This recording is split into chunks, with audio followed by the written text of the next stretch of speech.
Hello नमस्कार दोस्तों। आज के इस वीडियो में हम बात करने वाले हैं जेपी ग्रुप की जेपी पावर लिमिटेड कंपनी के बारे में। तो कंपनी के लिए स्पेशल दो खबरें आपके साथ डिस्कस करेंगे जो काफी इंपॉर्टेंट है, और साथ में ही जेपी एसोसिएट लिमिटेड कंपनी ने जो अपने Q3 के रिजल्ट पब्लिक किए हैं तो उनके बारे में कुछ बड़ा अपडेट आपके साथ डिस्कस करने वाले हैं। तो आप जरूर वीडियो के अंत तक बने रहें, आज का ये वीडियो काफी इंपॉर्टेंट होने वाला है। तो जैसा कि दोस्तों पिछले ट्रेडिंग सेशन में कंपनी ने करीब 4% की बड़ी गिरावट करा दी थी। हालांकि कंपनी का शेयर 4% से भी ज्यादा करीब 5-6% टूटता भी दिखाई दिया था, लेकिन इसकी वजह से दोस्तों कंपनी में काफी बड़ी बिकवाली का प्रेशर भी बनता दिखाई दिया है। और दूसरी साइड जो कंपनी ने अपना 52 वीक का लो बनाया था उसको यहां पर फिर से तोड़ दिया, और आप देख सकते हैं करीब 13.25 का फिर से एक नया 52 वीक का लो कंपनी ने बना लिया है। मतलब कि कंपनी में दोस्तों नेगेटिव प्रेशर काफी ज्यादा बढ़ रहे हैं, और उसकी वजह से कंपनी का शेयर लगातार टूटता दिखाई दे रहा है। मात्र 5 दिन के अंदर कंपनी 10% टूट चुकी है, और एक महीने में कंपनी में 17% की बड़ी गिरावट देखने को मिल रही है। लेकिन दोस्तों इस गिरावट के पीछे सिर्फ 2-3 ही बड़े कारण हैं। एक तो दोस्तों इंडियन स्टॉक मार्केट टूट रहा है, और दूसरी साइड जो यहाँ पर एफआईस हैं वो लगातार अपनी होल्डिंग को डिक्रीज करते दिखाई दे रहे हैं, जिसकी वजह से तगड़ी गिरावट दोस्तों इंडियन स्टॉक मार्केट में देखने को मिल रही है। निफ्टी 50 का सेक्टर जो 23,000 के नीचे ट्रेड कर रहा है, और इसकी वजह से जो कंपनियों के अंदर सेलिंग प्रेशर बढ़ रहा है वो काफी ज्यादा है। और जो स्मॉल कैप और मिड कैप का सेक्टर है वो भी 3-4% कल के ट्रेडिंग सेशन में टूटे, जिसकी वजह से सभी यहाँ पर स्मॉल कैप के सेक्टर के शेयरों में गिरावट आई है। और जो पावर सेक्टर के शेयर हैं वो आप देख सकते हैं, निफ्टी एनर्जी जब टूटता है 2% टूटा है, तो दोस्तों यहां पर यह तो जाहिर है कि पावर सेक्टर टूटने की वजह से इंडियन स्टॉक मार्केट के अंदर जितने भी यहां पर पावर शेयर हैं वो लगातार टूटते दिखाई दिए हैं, जिनमें चाहे सुजलॉन हो, एनएचपीसी हो, अडानी हो, जेपी पावर हो, सभी के सभी टूटते आपको दिखाई दिए होंगे। लेकिन दोस्तों इसने बड़ी गिरावट के पीछे सिर्फ और सिर्फ इंडियन स्टॉक मार्केट और साथ में जो एफआईस का बड़ा प्रेशर बन रहा है सेलिंग का, तो उसकी वजह से लगातार गिरावट पे गिरावट देखने को मिल रही है। दूसरी साइड आप देखेंगे तो कंपनी के अंदर करीब 2.25 करोड़ के आसपास का वॉल्यूम बना था, और मात्र 40% डिल्यूटेड है। मतलब कि कंपनी के अंदर दोस्तों गिरावट में ठीक ठाक शेयर उठाए भी गए हैं, और जो यहाँ पर दोस्तों बड़ा संकेत भी यहाँ पर मिल रहा है। उसके बाद आप देखेंगे तो दोस्तों यहाँ पर इस कंपनी के लिए जो खबरें आ रही हैं एक बार उन्हें यहाँ पर जान लेते हैं। जैसा कि आप देख सकते हैं यहाँ पर आज 15 तारीख है, और 15 तारीख के दिन में यहां पर कुछ एक्सपोज यहां पर हो रहे हैं, इलेक्ट्रिक व्हीकल का एक्सपोज, और यहां पर जो कंपनी के लिए दो सबसे बड़े अपडेट है वो है रिन्यूएबल एनर्जी एक्सपो और रिन्यूएबल एनर्जी एक्सपो। दोनों ही दोस्तों अलग अलग जगह हैं, तमिलनाडु चेन्नई के अंदर है, और इनसे दोस्तों एक बहुत ही बड़े संकेत मिल रहे हैं कुछ बड़े अपडेट के।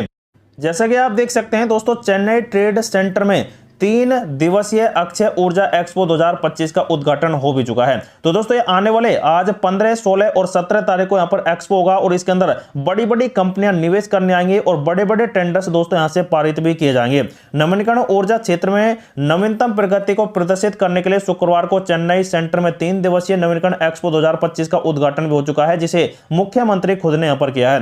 प्रेस विज्ञप्ति के अनुसार exhibition catalyst private limited company द्वारा आयोजित यह कार्यक्रम अक्षय ऊर्जा पारिस्थितिकी तंत्र के प्रमुख हितधारियों और उद्योग नेताओं और नीति निर्माताओं और नव प्रवर्तकों के साथ यहां पर लाया जाएगा। तो दोस्तों यहां पर पूरे वो यहां पर उपलब्ध होंगे जिनकी तरफ से दोस्तों यहां पर ये निकाला जा रहा है रिन्यूएबल एनर्जी सेक्टर है, और जो यहां पर बड़े बड़े नेता हैं उद्योग जगत के रिन्यूएबल एनर्जी सेक्टर के, तो यहां पर दोस्तों काफी बड़े बड़े इन्वेस्टमेंट का यहां पर अपडेट देंगे। और इन्वेस्टमेंट होगा तो दोस्तों यहां पर प्रोजेक्ट तो निकलेंगे ही रिन्यूएबल एनर्जी सेक्टर के, तो ऐसे में दोस्तों जेपी पावर को यहां से कई बड़े प्रोजेक्ट मिलने की उम्मीद हो सकती है। तो देखा जाए तो दोस्तों आने वाले 3 दिन इस कंपनी के लिए जबरदस्त होने वाला है, जिसकी वजह से दोस्तों कंपनी में पॉजिटिव मोमेंटम आ सकते हैं।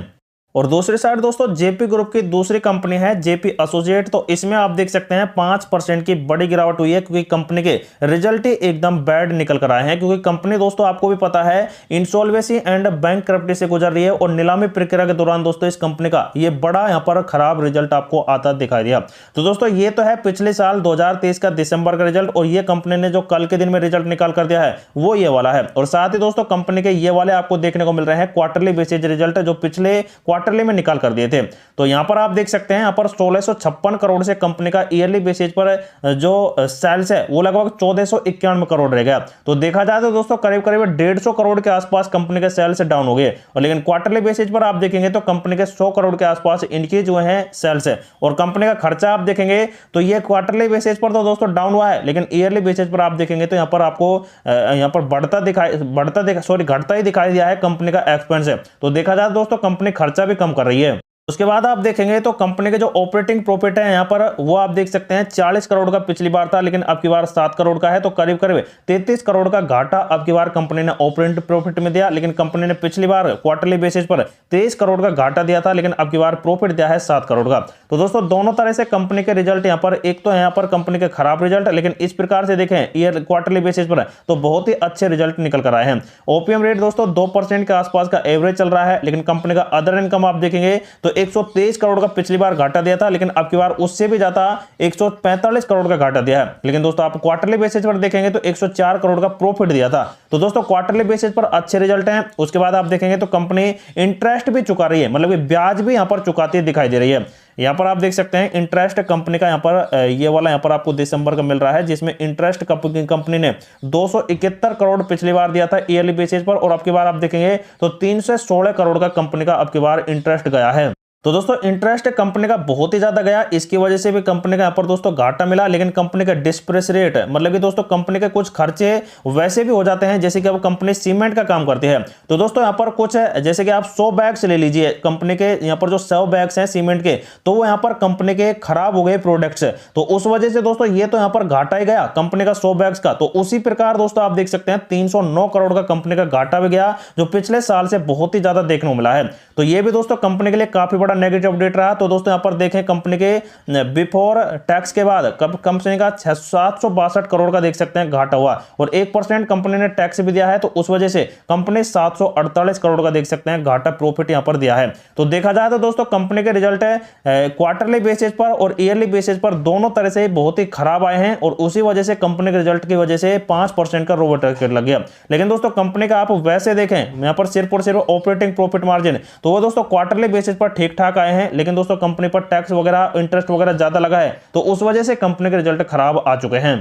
तो दोस्तों एक गिरावट तब तक चलती रहेगी जब तक कंपनी पूरी तरह से नीलाम ना हो जाए, क्योंकि कंपनी के अंदर पूरी तरह से यहाँ पर काम नहीं चल पा रहा है, क्योंकि कंपनी लगातार यहाँ पर बैंकरप्टी की प्रक्रिया से गुजर रही है, जिसकी वजह से कंपनी में घाटा भी आ रहा है। तो दोस्तों जिस दिन ये कंपनी सेल वगैरह पर हो जाती है कंप्लीट तरीके से, तो कंपनी में कुछ बड़े मोमेंटम आ सकते हैं। तो दोस्तों ये थी आज की बड़ी खबरें दोनों कंपनियों के ऊपर, लेकिन जो भी इन कंपनियों में सेल बाय एनरोल करता है तो उनके लिए ये वीडियो इन्फॉर्मेटिव पर्पज से प्रोवाइड कराया गया है। तो दोस्तों आप अपना फाइनेंशियली एडवाइजर सलाह दें और उसके बाद इस कंपनी में आप अपना डिसीजन ले सकते हैं।